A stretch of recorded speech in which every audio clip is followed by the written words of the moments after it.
2026 കടന്നു വരികയാണ്.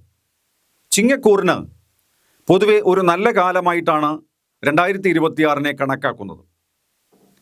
ഉയർച്ച, നേട്ടം, പുരോഗതി ഇവയൊക്കെ പ്രതീക്ഷിക്കാവുന്നതാണ്.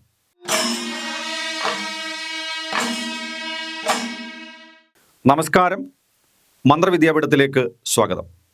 മകം, പൂരം, ഉത്തിരക്കാൽ ഈ നക്ഷത്രങ്ങളെയാണ് ചിങ്ങക്കൂറ് എന്ന് പറയുന്നത്.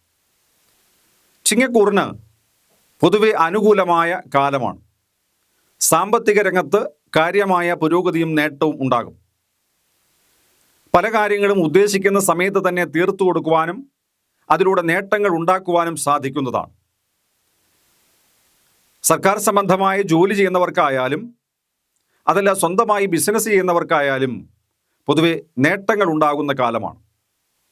എല്ലാവരും പറയുന്ന കാര്യങ്ങളൊന്നും കണ്ണടച്ച് വിശ്വസിക്കുകയില്ല എങ്കിലും വിശ്വസ്തരായ ചില ആളുകളുടെ സമീപനം കൊണ്ട് നമ്മുടെ നയത്തിലൊക്കെ മാറ്റം വരുത്തുവാൻ ഇടവരും. അത് നല്ലതല്ല. വളരെ ചിന്തിച്ചും ആലോചിച്ചും മാത്രമേ മറ്റുള്ളവരുടെ കാര്യങ്ങളിൽ ഇടപെടുവാൻ ശ്രമിക്കാവൂ. പലരും വലിയ സ്നേഹപ്രകടനത്തോടുകൂടി കാര്യങ്ങൾ സാധിക്കാൻ വരുന്നതാണ്. അതല്ലാതെ അവരുടെ യഥാർത്ഥമായ സ്നേഹമല്ല എന്ന് തിരിച്ചറിയുവാനുള്ള ഒരു ശ്രമം നടത്തേണ്ടതാണ്.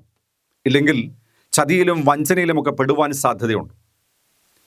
ശക്തമായ തീരുമാനമെടുത്ത് മുൻകൂട്ടി ചിന്തിച്ചുകൊണ്ട് ചെയ്യുന്ന പ്രവൃത്തികളൊക്കെ തന്നെ വിജയത്തിലേക്ക് എത്തുന്നതാണ്.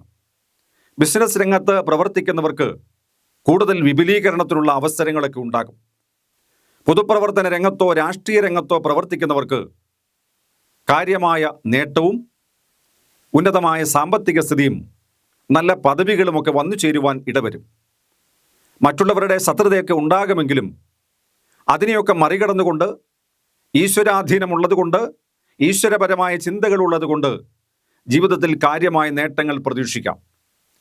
സ്ത്രീകൾക്ക് പലതരത്തിലും നല്ല ഗുണാനുഭവങ്ങൾ ഉണ്ടാകും.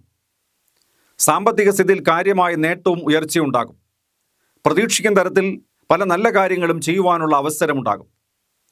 നല്ല ആളുകളുടെ, ഗുരുക്കന്മാരുടെ അനുഗ്രഹത്തോടു കൂടി ഏറ്റെടുക്കുന്ന പ്രവൃത്തികളൊക്കെ വിജയിപ്പിക്കും. സത്സംഗങ്ങളും ഗുരുജനങ്ങളുടെ ഉപദേശവും നമ്മെ നേർവഴിക്ക് നയിക്കുവാൻ സഹായിക്കുന്നതാണ്. കുട്ടികൾക്കായാലും ആരോഗ്യപരമായ വലിയ പ്രശ്നങ്ങളൊന്നും ഉണ്ടാകുവാൻ ഇടയില്ല. അവരുടെ പഠന കാര്യങ്ങളിൽ കൂടുതൽ ശ്രദ്ധ വേണ്ടിവരും. ചിലപ്പോൾ അന്യദേശത്തോ അന്യരാജ്യത്തോ പോയി പഠിക്കുവാനുള്ള ശ്രമങ്ങളൊക്കെ വിജയിക്കുവാൻ സാധ്യതയുണ്ട്. മക്കളുടെ കാര്യത്തിലായാലും ജീവിത പങ്കാളിയുടെ കാര്യത്തിലായാലും കാര്യമായ ശ്രദ്ധയുണ്ടാവണം. അങ്ങനെ ആയാൽ ഈ കാലം പൊതുവെ അനുകൂലമായിരിക്കും.